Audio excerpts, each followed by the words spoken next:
Hey YouTube, so as you can see in the title, no, I'm not bringing you a community day video just to talk about how strong feraligatr is, but what I'm going to do is kind of give you a one-on-one on breakpoints, because that's going to be the main thing of this community day is like, okay, you can't, unless you already have a shadow, you're not going to get a shadow from this. It's just going to be feraligatrs. Obviously, rank 1 is what most people will look for, but are there other IVs you should be looking for? And the answer is yes. And so we'll go over the community day when it is, and then we'll talk about breakpoints. So Saturday, tomorrow, tomorrow, March 22nd, Totodile, feraligatr gets Hydro Cannon. So there's all the important stuff for your Niantic money and backgrounds and bonuses. Quarter hatch distance for eggs, so always nice to get those.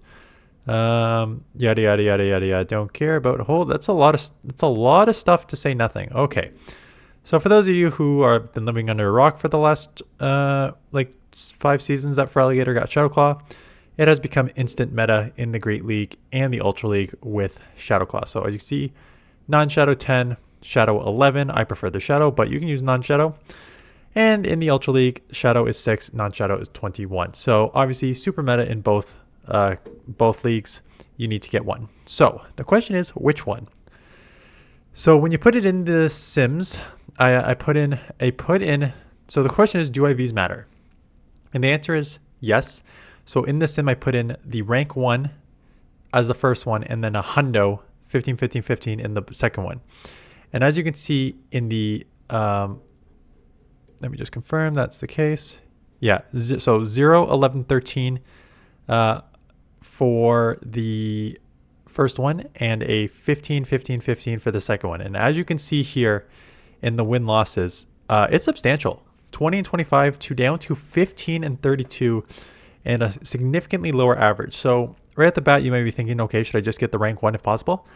For me, I don't need the rank 1, but whenever you see these type of Pokemon, you'll see my feraligatrs. If it's a non-shadow, it's always like ideally 0 attack and high defense and stamina, or like a 1 attack or 2 attack and high defense and stamina. If you're wondering why, go look up my videos. Do PvP IVs matter in 2024? I think I did it. It will explain how the calculation is done and why you want a low attack and high defense and stamina. But as you can see, it makes a difference, a significant one. So should you just go after the rank 1? Yes and no. And so I pulled out a random example against Annihilate. So we're going to talk about breakpoints. Oh no, free warning. Thank you for that. Okay. So in the matchup, it gives you, if you go to PvPoke and sim, the feraligatr matchup, claws are super effective and you nail Hydro, easy win. Easy win in the 1 shield. So down here it tells you the different shield matchups. You actually lose in the 0, win in the 1s, win in the 2s, and then different shield scenarios of which you win and lose. And then it goes down to break points and bulk points. And they explain it here. In Pokemon Go, damage is dealt in whole numbers. A break point is when a Pokemon has a high enough attack to deal 1 more damage with their fast move. A bulk point is when a Pokemon has high enough defense to take 1 less damage for their opponent's fast move. Feraligatr hits this break point below against Annihilate. So it is 8. So 8 damage.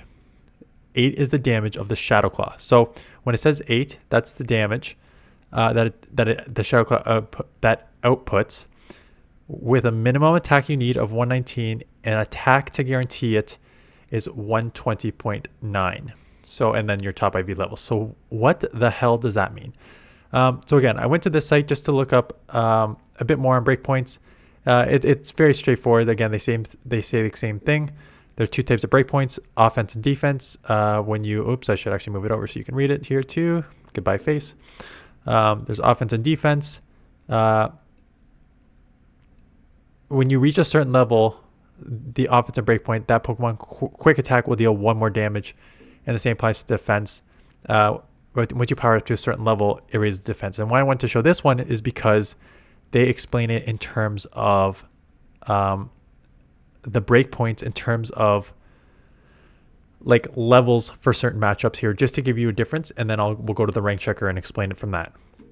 So to get the damage increase, so for example, here's Almost Star's offensive breakpoint against using Water Gun. So the fast move is Water Gun against a Ho-Ho. Ho-Oh. Of course it had to be a Ho-Ho, right? Ho-Ho, Santa, haha. Okay. If you have a 15 IV, you only need to get to level 30.5. If you have a 14 IV, you need to get it to level 31.5. If you have a 13 IV, and this is an attack, this is the attack stat. If you have a 13, you need to 32, and then it goes down to 10, you need it for 33.5. And the reason is because when you look at the formula here, and it's like a mixture of like power, the 0.5 times the power times the attack, and then divided by the defense times stab and effectiveness plus 1, right? It's we don't care about the math behind it. We care about what it means. So if you go back to this, it talks about you need 119.25 attack and 120.99 to guarantee it. So minimum here attack is 119 and 120 to guarantee it. So what you can do is you can go to a rank checker. I use Stadium Gaming. This was the best one to use. And they will give you can calculate the different IVs here, and it will give you like your what rank it is. So let's just put in a random one here, 0, 14, 13. Let's say you get like a 0, 14, 13. Calculate it. It will go and it will calculate where you are. Unfortunately, 0, 14, 13 is a weird one where you're only at 1479. So it's not even ideal. So if you go down here, it actually tells you, so it shows where your rank is, and then it shows the ideal rank. So the top rank IVs, if we just sort by ranking, number 1 here is 21515. Gives you to a 1497 CP, level 19.5. And then here's where we start carrying. Here is your attack, defense, stamina product. So what you can do is you can go to here and see, okay, I need a 119.25 minimum attack and 120.99 to guarantee I get this extra 1 damage. So if you just want to do 120.99, you can just sort by the attack. And you'll see this is maybe a bad example because all the attacks up here are 15. Can we do it in reverse? Do I need to stop clicking as much? Let's just organize by the ranks again, so you can just kind of see. I thought there was an easier way to like see the attacks here.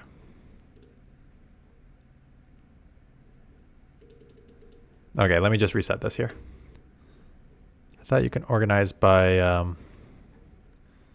okay, so we're back to so anyways, we're back to the IVs that matter. So this is maybe good or a bad example depending how you look at it, because the 21515, the attack here is 122.11, which means that your 120.99 to guarantee the attack is always going to happen with these like IVs one, because they are at 21515. Is this? I'm just trying to see if we get like a 01515. If they show us what the attack is, to see if it ever drops below that. Because I put it in a rank 1 and it did not drop below. This recalculate isn't even working here. That's the problem. Okay. But that's what you can do with just different matchups. So if you want, this was against Annihilate. If you choose like another meta Pokemon, let's say Azumarill. It'll Sims.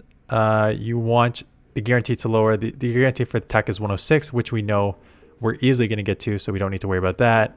I'm trying to see if there's something, maybe like I don't know about Morpeko, because you're probably just going to get killed there. No, Morpeko is probably a bad example, but like, yeah, to guarantee, okay, it's a little higher.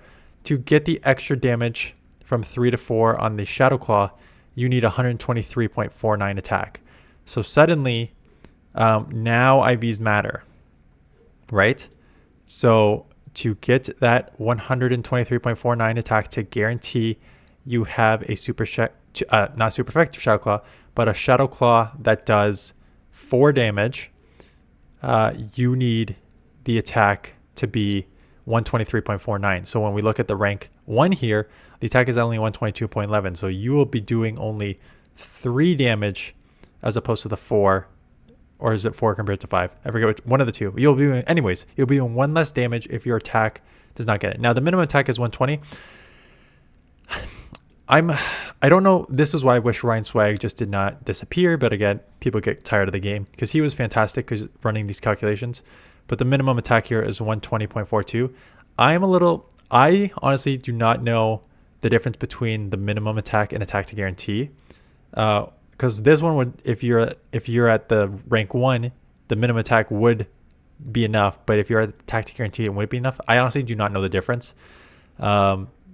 So if anyone knows, please drop it in the comments below, and I'll probably maybe pin it.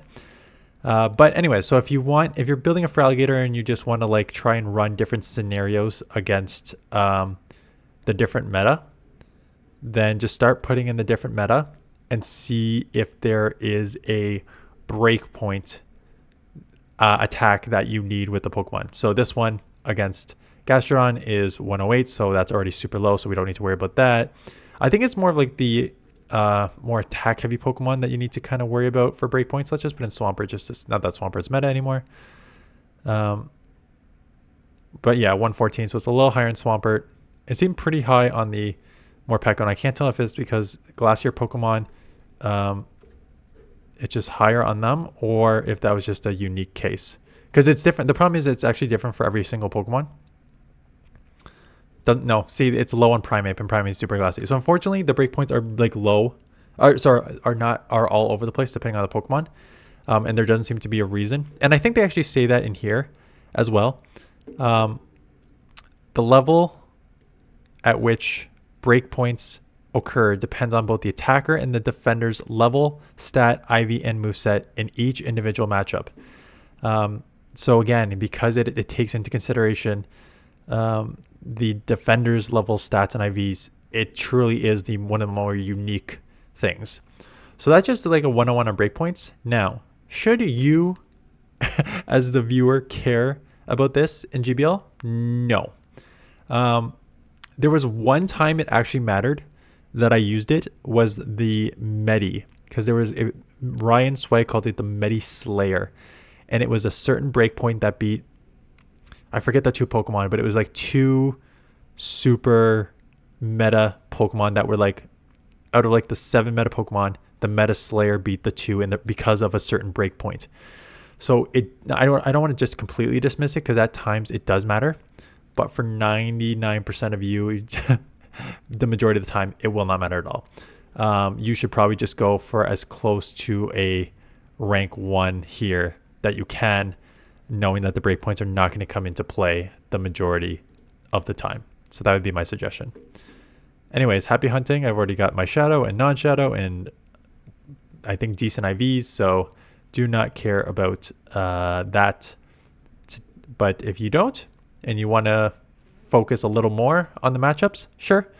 If not, low attack, high defense, high stamina, usually going to get the job done. So that is it. Thanks for watching, and I'll see you guys in the next one.